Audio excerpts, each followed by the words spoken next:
Hey everybody! Hi. Figure we'd give a recap for we're on day 5, I think. Think so, yes. Day 5. We're gonna go with that. Days 3 and 4, we've got some videos that we have to splice together, and I'm learning how to do that. So those may be When we get home. a couple days down the road, but we'll figure that out. So today we went to Hollywood Studios, and we were going to check out the Toy Story Land and try to get on Slinky Dog Dash and the saucers, the alien spinning saucers. So we got over there, and it was magic hours today, so we thought, well, we had a decent chance. We were a little bit slow getting going, so we were about a half hour late for the magic hours, by which time Slinky Dog was already up at 110 minutes, and there's no way we're going to spend 2 hours waiting for a ride when there's so much to do at Disney. So we skipped that one. We went and had some breakfast at Woody's Lunchbox. And then we did make it onto... Which was good. It was really good breakfast. It was good. We had the breakfast bowl and... the chocolate hazelnut lunch box tart. The fancy Pop-Tart. It was a really good fancy Pop-Tart. With Nutella in the middle. Yeah. Basically. I wish it had been so served good. hot. Krishna really seemed to be fine with it as is. I would have liked it where the Nutella filling was a little bit soupy and creamy. It would have been good.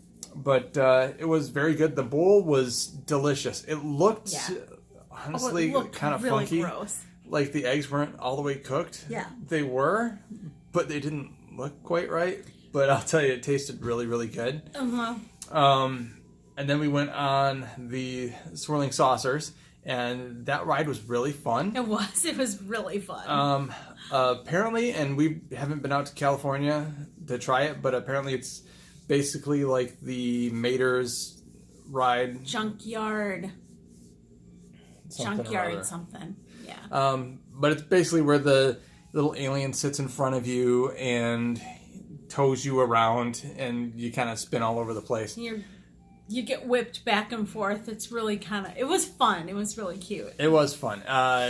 It was quick. It was a little jerky in places because it switches you from location to location in the ride, and those switches are kind of a little bit jerky. Not bad. I didn't really notice a little them. bit. But yeah, that was a lot of fun. I really dug that. That was only a 45, and so I don't even think it was quite that long. No, I think it was probably about 35. So that we didn't mind waiting in line for. And so now our thoughts on Toy Story Land. Well, and I'm going to be honest, I kind of went in not expecting a lot, and I wasn't let down. It's very beautiful, and the theming looks really, really good when you're walking it in. it's really cool looking. Like there's Jessie and there's Woody greets Rex, you when you come in. Yeah, Woody's right there. And, so cool. What's really cool about the Woody that's right is he's talking to you the whole time while you're walking in, kind of greeting, throwing out some stuff. And Jessie and Rex say stuff too. They're up in the middle of the Slinky Dog track. But so that's really cool. They have meet and greets. We saw Buzz on one side, and Woody and Jessie were also there. And it's really cool. They've got, it looks like Andy put together a big fantasy park in his backyard with his toys. So there's the Tinker toys and all sorts of... The chair backs we noticed were like cut out pieces of a word search. So there's little circled parts that are partway cut off on one back, and then we saw the list of names crossed off on another back that he'd cut and put together. So that was really cool. The theming was really, really good. There's even big footprints in the ground where you can see where Andy had been walking. So that was neat. But it had the feeling that they were kind of running low on either time or funding and wanted to get it done. And not that it didn't look beautiful, but it just seems like it was lacking some stuff. The queue for the Slinky Dog is completely uncovered. They've added some umbrellas that are kind of at certain points in the path. At certain points. But I think that's for the extended queue, like when it gets ridiculous, like it was this morning. So we don't know what it is when you're actually within their gates. True. But I don't know, it seems like they could have done some better cover, because they should have been expecting that this thing was going to be jam-packed. There's no cover at all on that part, or that part of the park. It's all open. You are under the sun the entire time. Yeah. The restaurant is good. Like I said, we love the food. Our biggest complaint was the fact that they have nowhere near enough seating for the amount of people that are going to be in that part of the area. Especially since they've only got the one restaurant right there, and it's it's a quick service restaurant. Mm-hmm. So you get your stuff and you are hunting for a seat. We found a table that we were able to stand at. There were no stools, no nothing. Mm-hmm. And we saw other people having the same issues, because they really need to expand their seating. And you've got one person sitting at a table, like hopefully they're waiting for their family who's ordering food, but they could just be sitting there taking a table because they're tired. Yeah. So that's something that we felt needs to be addressed. Get a little bit more seating in there. Figure out a way to add some stuff in. Even some stools out by the larger tables. You could run them along the outside of the edge of the restaurant, and you'd be fine. Mm-hmm. And the other thing that caught us that we thought seemed, which is one of the reasons we thought maybe they were trying to rush this out a little bit, was the queue for the swirling saucers. Again, looked really good, except for the fact that there was buttons and things all over the place that did absolutely nothing.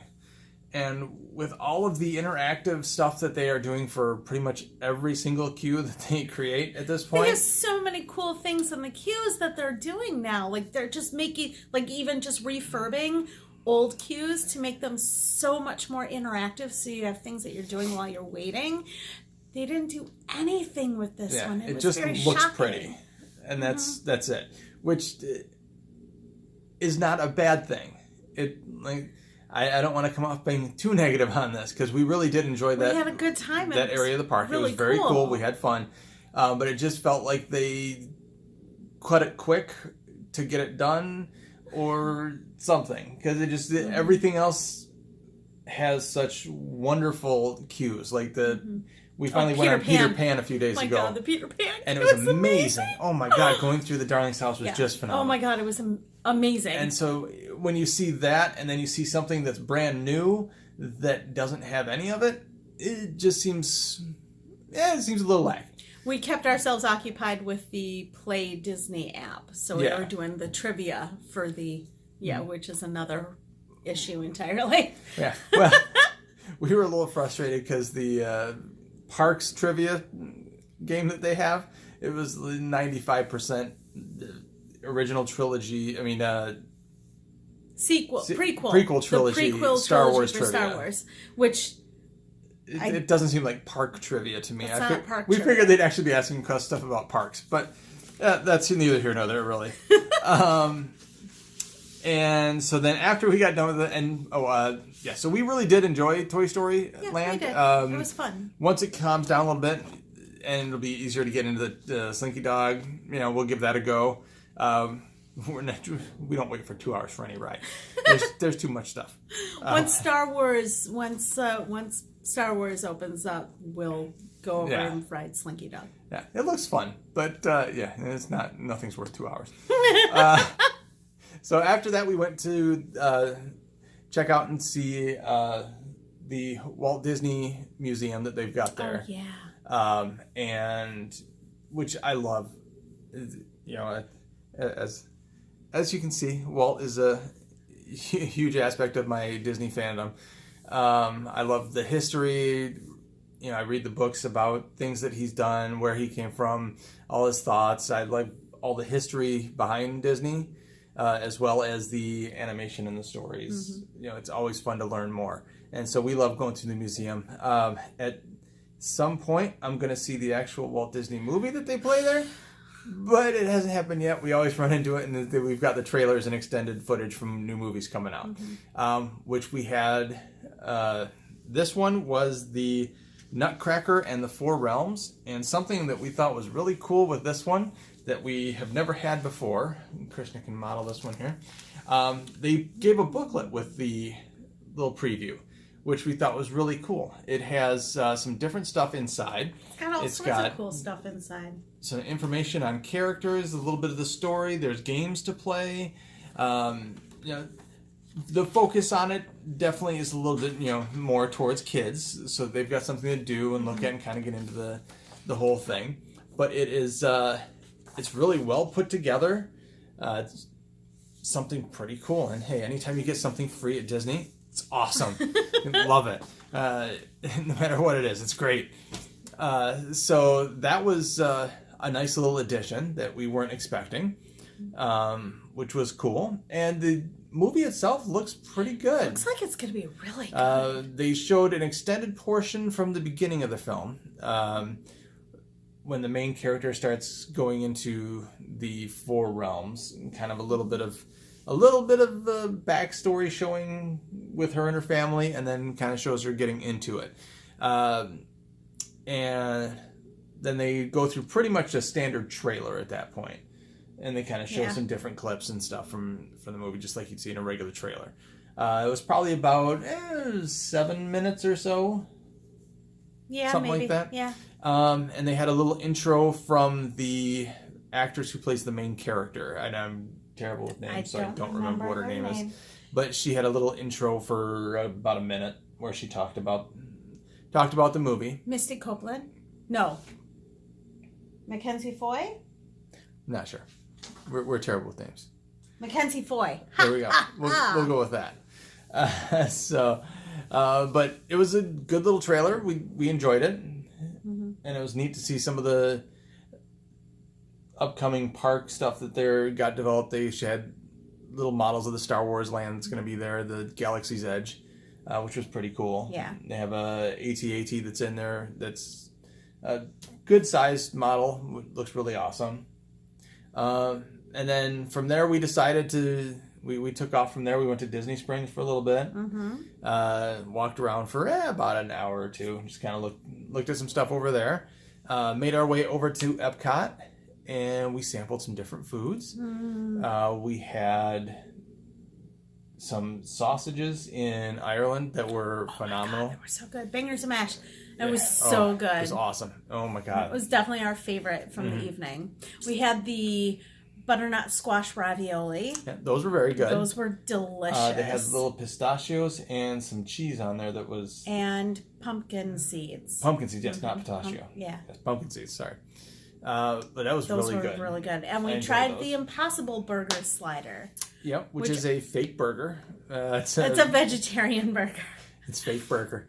It was really good. Like, it was good. It doesn't taste like meat. It tastes like some cooked spices with some veggies and stuff in there, and it was good though. You're so funny. The feeling to me, it felt like I was chewing a burger. It felt really good, and it tasted really good. No, it didn't necessarily taste like I was eating a beef hamburger, but everything worked so well together that the texture was correct, and it tasted good. So at least that was my take. I will agree. The texture, it feels like a burger. Yes. It just didn't quite taste like a burger. So if I were a vegetarian, I'd be happy with it. It tasted good. It just didn't taste quite like a burger. It just wasn't burgery enough. It's good. And then we just kind of walked around. We met Sleeping Beauty, which it's her favorite princess. I love Sleeping Beauty. Oh my gosh, she was so cute. That was great. We had a blast. It was very sweet. Oh my gosh, I loved it. I was a little bit of a fangirl. It was a little bit embarrassing. It was awesome. She was great. It was cute. And then we rode Spaceship Earth on the way out because we were both really blooming tired. And it was a 5-minute wait, and we were like, 5 minutes? Yeah, really? we'll 5 minutes? Yeah, let's go. We didn't really intend to do that because our plans were to stay and watch the fireworks again because we'd watched them a couple nights ago, and since it's going to be going away soon, we want to watch it as many times as possible. We're so doggone tired that we decided we're done. We're done for the night. We're good. So we came back here. I'm really impressed that we're actually filming this and that we've talked for 15 minutes already. Holy crap. Which is a shocker. But yeah. So we're going to be calling this one pretty quick. One other thing that we did that we love to do and it's really fun. Krishna can model these also. Oh, I get to be your Vanna. I'm Yep. so excited. Vanna Krishna. Krishna White. Krishna White? We're going to go with it. When you're going through the different traveling methods, be it the bus, boat, monorail, talk to the drivers because many of them carry something that it's the transportation cards. Mm-hmm. And so it's different cards for the various modes of transportation. And there's multiples of each because like the monorails, they'll show you the different colors on each card. There's some different styles of buses that you can get. There's the boats. And what's cool about this is that it's got the picture on the front and then it's got information on the back. And then they also have a hidden Mickey on each card. And so it's kind of fun to look for that too. But it's got the little trivia on the back, and it's a fun little extra. It's another thing that's free, which again is great at Disney. But it's They're something really cool though. Yeah, it's something fun to collect to get a little bit more knowledge on the Disney parks themselves, on how they run. So just something to keep in mind if you are traveling Disney and you want a little something fun to go hunt after. Aside from just pin trading and all that good stuff. And sorcerer's cards. And sorcerer's cards. And pirate maps. Yeah, pirate maps. We'll get into that on a different one. Yes, we will. But yeah, I think we're going to call it good on that. We're going to have a little dish of ice cream and go to sleep because we're really tired. And we got to get up early tomorrow to go to Animal Kingdom and ride some rides in Pandora. So fingers are crossed. Oh, we're going to do it. We're doing it. We're doing it. We're trying to make it awesome. For Flight of Passage because we can't get a fast pass for it. Yep. So fingers are crossed. We're doing it. I can tell. We're getting up at the crack of dawn so we can make it to the bus and down to the park. So, yeah. So with that, we will see you all later. Have an awesome night. Be groovy. Bye.